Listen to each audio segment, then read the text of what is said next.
एक वाक़या आपको सुनाता हूँ। ये वाक़या किताबों में लिखा कि 4 भाई थे और उनका एक बूढ़ा वालिद था।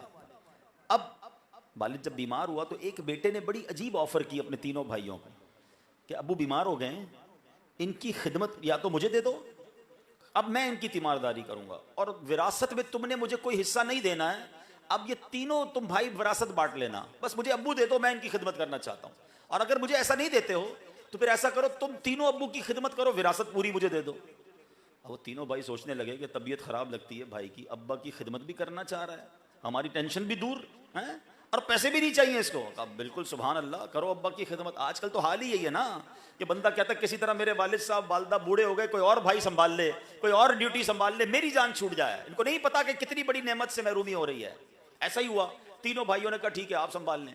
वो खिदमत करता रहा करता रहा करता रहा, अब्बा का इंतकाल हो गया। इंतकाल हुआ तो विरासत की तकसीम की बारी आई। तो फिर विरासत का शरई मसला ये समझ लें कि विरासत कोई ज़िंदगी में माफ़ नहीं कर सकता कि मैं अपने अब्बा की विरासत नहीं लूँगा। विरासत उसको दी जाएगी, अब वो लेने के बाद चाहे किसी और को दे दे। तो उसने गालिबन ऐसे ही किया कि पैसे लिए और अपने साथ तीनों भाइयों को कहा ये तुम्हारा हिस्सा तुम लो, मैंने अब्बू की खिदमत जो करनी थी कर ली। अच्छा, अब इसने तो कर लिया, मगर घर के अफराद भी होते हैं ना, बाज़ औक़ात बीवी को समझ नहीं आ रहा होता कि अजीब आदमी हो, अब्बा की खिदमत भी तुमने की और पैसे आए तो वो भी नहीं लिए, क्या बस मुझे अब्बू की खिदमत चाहिए थी, मुझे वो मिल गई।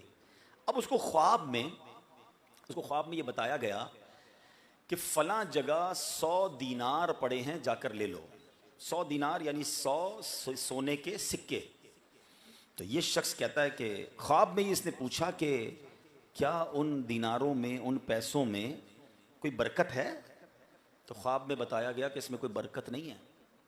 अच्छा, दूसरे दिन बीवी को बताया कि ख्वाब में 100 दीनार का कहा गया, मैंने मना कर दिया कि तुम बड़े अजीब आदमी हो, पहले विरासत मना कर दी, अब कुछ नहीं तो 100 दीनार आ रहे वो भी मना कर देगा, मैंने नहीं लेने, बरकत नहीं थी। अगले दिन फिर ख्वाब आया कि 10 दीनार फलां जगह पड़े, जाके उठा लो। ख्वाब में ये बंदा उस बंदे से पूछता है बरकत है? कि बरकत नहीं है, कि मुझे नहीं चाहिए। सुबह उठा, बीवी को कहा 10 दीनार का ख्वाब आया। कि अजीब आदमी हो, 100 से 10 हो गए, वो तो ले लेते, अब ये भी चले गए। अब ख्वाब आया कि 1 दीनार एक जगह पड़ा है, जाकर ले लो। कहा बरकत है? कहा उसमें बरकत है। सुबह गया और जाकर वो 1 दीनार लिया। अब सोचा बीवी ने वैसे ही गुस्सा ही करना है कि करते करते एक पे आ गए। 1 दीनार की मछली खरीद लेता हूँ, बच्चे खा लेंगे अच्छा खाना। तो उसको एक मछेरा जो है वो 2 मछलियाँ जोड़ी थी मछली की, वो 1 दीनार में बेची उसने। लाया और बीवी को कहा पकाओ। जब उस मछली का पेट चाक किया तो दोनों मछलियों के पेट से एक एक कमाल का मोती निकलता है। मोती देखा, बड़ा खूबसूरत, ब्यूटीफुल। कहा चलो रख दो घर में, अल्लाह ने अता फरमा दिया। अब कमाल ये हुआ कि उन्हीं दिनों में बादशाह के पास कुछ, बादशाह जो था उस ज़माने का, उसको हीरे जवाहरात का बड़ा शौक़ था। तो जौहरी बैठा करते थे, ज्वेलर्स बादशाह के पास बैठा करते थे। कि बादशाह सलामत, एक मोती है दुनिया में बड़ा कमाल का, मगर वो आपके पास नहीं है। नहीं है तो ढूंढ के लाओ, कहीं से भी ढूंढो। अब जनाब उसने सारे कारिंदे दौड़ाए कि वो क्वालिटी, उस कलर, उस साइज़ का मोती चाहिए। ढूंढते ढूंढते ढूंढते इस बंदे के घर पे बादशाह के बंदे पहुंचे। किसी ने बताया कि इसके पास कुछ अलग किस्म का मोती है। मोती देखा, कही तो वही है। कि कितने पैसे दोगे? हैं? तो बादशाह की तरफ से पैगाम आया कि 30 खच्चर सोने के लदे हुए भरे हुए तुम्हें दिए जाएंगे, ये मोती बादशाह के लिए दे दो। आज की जबान में समझा देता हूँ, 30 सुजुकियां हैं, सोने के ईंटों से भरी हुई 30 सुजुकियां मिलेंगी, तो एक मोती दे दो। अच्छी वाक्य मैं अपनी तरफ से नहीं सुना रहा, अल्लाह वालों की बातें, बड़ी मशहूर ज़माना अरबी किताब है, उसका उर्दू तर्जमा मकतबतुल मदीना ने किया, उसमें यह वाक्य मौजूद। वो नौजवान कहता है सुभान अल्लाह, और क्या चाहिए? 30 खच्चर सोना लिया, एक मोती दे दिया। मोती पहुंचा बादशाह के पास, सुभान अल्लाह, कमाल, एवरीबडी बिकम हैप्पी, सब बहुत खुश। अब जौहरी कहते हैं बादशाह इसकी जोड़ी हो जाए ना, फिर असल बात पूरी होगी। ये मोती ऐसा है, ये लगेगा जब खूबसूरत, जब इसका एक जोड़ा, एक और मोती आपको चाहिए, फिर कंप्लीट हो जानी है बात। अच्छा, वापस जाओ उसके पास, हो सकता है दूसरा भी हो। दरवाजा खटखटाया, क्या दूसरा भी है? कहाँ, दूसरा मोती भी है। अब इसके कितने पैसे? बोला डबल लूंगा। 60 खच्चर सोने के भरकर, आपकी जबान में 60 सुजुकियां, समझाने के लिए कह रहा हूं, सोने की लदी हुई उसको दी गई और उससे दूसरा मोती भी ले लिया गया। कितने पैसे हो गए? बाप की विरासत छोड़ी थी ना, मिला क्या? अल्लाह ने उस जमाने का अरबोपति बना दिया। बाप की खिदमत करने से यह नवाजा जाता है। अच्छा ये बात, अब मुझे पता है सोशल मीडिया का जमाना है, ये वाकया भी अभी लाइव जा रहा होगा, अभी थोड़ी देर में इसका कोई क्लिप बनाएगा, मजाक उड़ाने वाले मजाक उड़ाएंगे। मैं आपको जो लॉजिक बता रहा हूं ना, देखें अब आइए मैं आपको कुरान की तरफ लिए चलता हूं। अगर ये बात आज समझ नहीं आ रही किसी को तो कुरान से समझ लो। सूरह बकरा पढ़ी होगी, है नाम सूरह बकरा का सुना है ना? कुरान की सबसे बड़ी सूरत। बकरा क्यों कहते हैं? गाय वाली सूरत। कौन सी गाय थी भाई? कुरान में गाय का जिक्र क्यों आ गया? ये वो गाय थी कि बेटे ने अपनी माँ की खिदमत की। तवील वाकया है, पढ़ लीजिएगा तफसीर कुरान। और अल्लाह पाक ने एक ऐसी गाय अता कर दी कि जिस गाय को जब जरूरत पड़ी उस जमाने के बड़े लोगों को, बादशाह को, तो ये पूरी गाय सोने के वजन के मुताबिक बेचनी पड़ी है। बाप एक गाय छोड़कर गया था, नेक था, बल्कि गाय का बच्चा छोड़कर गया था। अल्लाह ने वो जब गाय वापस लौटाई तो माँ की दुआ का सदका ये मिला। खिदमत करता था वो माँ की, एक गाय से अरबोपति बन गया। हैं दोनों वाकई एक जैसे हैं। अब कहां से लाओगे एतराज? तो पता ये चलो। और आज भी देख लें, जिसके साथ माँ बाप की दुआएं हो ना, उसको तरक्की से कोई नहीं रोक सकता। माँ बाप की खिदमत ये बड़े नसीब वालों का हिस्सा है। कतराया ना करो माँ बाप की खिदमत से।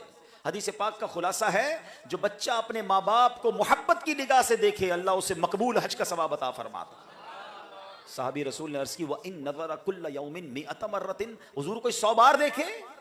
अल्लाह के हबीब फरमाते 100 बार देखे अल्लाह अकबर व अतयब, अल्लाह बहुत बड़ा और पाक है, अल्लाह 100 हज का सवाब अता फरमाता। अब जरा बात समझिएगा, हदीस तो कई बार सुनी है ये वाली। अब जो मैं समझाना चाह रहा हूं, किस चीज का सवाब है? हज का सवाब किस चीज से मिलेगा? मोहब्बत से। बताओ ना, देखने पर।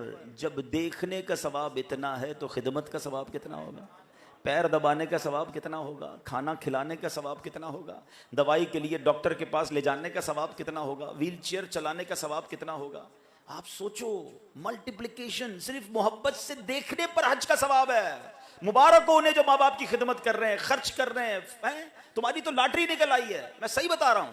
जिन बच्चों को माँ बाप बुढ़ापे में ऐसी कंडीशन में मिले ना कि बच्चों को खिदमत का मौका मिल गया है, कुछ पैसे खर्च हो गए, कुछ खिदमत, कोई दवाई, कोई डॉक्टर, कोई पैर दबाना, कोई बिस्तर पर कपड़े वगैरह बदलवाना, अरे तुम्हारे वारे न्यारे हो गए। क्यों? पूछो 80%, 90% माँ बाप खिदमत का मौका दिए बगैर ही चले गए। सारी जिंदगी हमारी खिदमत की और चले गए, मौका ही नहीं दिया, हमारी तो बारी ही नहीं आने दी। अब तुम्हें बारी मिली है तो मुंह चढ़ाते हो, मौका मिला है तो कहते हो मेरा ये। कभी जिंदगी में ये मत करना। बदकिस्मती ये है कि आज बेटा बाप को कहता है ये मेरे आपके थोड़ी हैं, मैंने कमाए हैं, आप तो नौकरी करते थे, मैंने तरक्की की, घर मैंने बनाया। कभी उस बाप को ये मत कहना जिसने उंगली पकड़कर चलना सिखाया है। याद करो कि जब मैं और आप पैदा हुए थे ना, कपड़े भी नहीं थे जिस्म पे। बाप उस वक्त कह देता ना कि तेरा क्या है, तो मैं तो बेलिबास रह जाता ना। कपड़े किसने पहना है? याद है वो एहसान है? बेलिबास आए थे ना दुनिया में, मुझे और आपको लिबास पहनाया मेरे वालिद ने, हमारे वालिद ने। हैं? माँ ने बेशक पहनाया, पैसे किसने दिए? वालिद ने दिए। खाना खिलाया मेरे वालिद ने, एक एक निवाला बरकत है मेरे वालिद की वजह से। उंगली पकड़कर चलना सिखाया, तालीम दिलाई, दुनिया का हमें होश दिलाया। और आज सब कुछ देने के बाद ये कहता हूं ये मेरा है। उसने तो कभी नहीं कहा था ये मेरा है। हैं? कदर करो ना, एहसान फरामोश मत बनना।